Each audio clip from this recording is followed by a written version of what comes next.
April 9 నుండి మే 8 వరకు వృశ్చిక రాశి వారికి ఫలితాలను పరిశీలించినప్పుడు ఈ వృశ్చిక రాశి వారికి సౌఖ్యము, యత్నకార్యసిద్ధి, ఉత్సాహము, నూతన వస్త్రప్రాప్తి, ధనధాన్య సమృద్ధి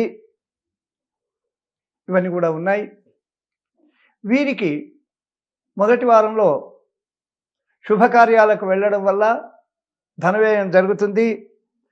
అదేవిధంగా భయము, బంధుమిత్ర విరోధాలు, వీరిని నమ్ముకున్నటువంటి వాళ్ళే అపార్థం చేసుకునేటువంటి అవకాశాలు ఈ రాశి వారికి ఎక్కువ ఉంది.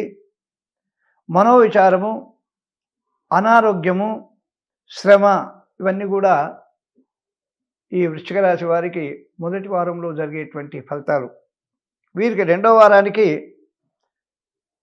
పరిశీలించినప్పుడు భార్యాపిల్లల చేత విరోధం వచ్చేటువంటి అవకాశము, ఇంటిపోరు, ఇంట్లో ఉన్నటువంటి కుటుంబ సభ్యుల వల్ల ఇబ్బందులు,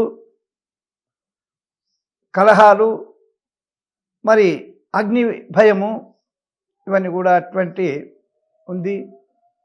మూడో వారం కూడా వీరికి శత్రుపీడ, ధన నష్టము, జ్ఞాతి విరోధము, సంతానం వల్ల కానీ, అంటే కుటుంబంలో ఉన్నటువంటి సంతానం వల్ల కానీ, భార్య వల్ల కానీ, ఇతర తల్లిదండ్రుల వల్ల కానీ వీరికి మానసికంగా క్షోభ ఏర్పడేటువంటి అవకాశాలు మెండుగా ఉన్నాయి వృశ్చిక రాశి వారికి.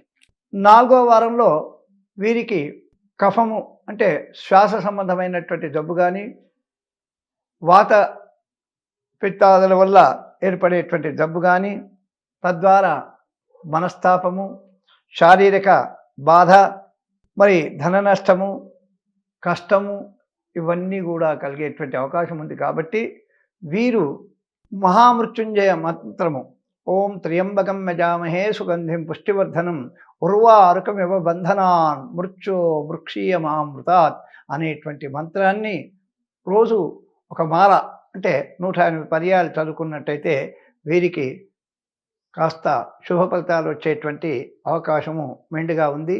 శుభం భూయాత్.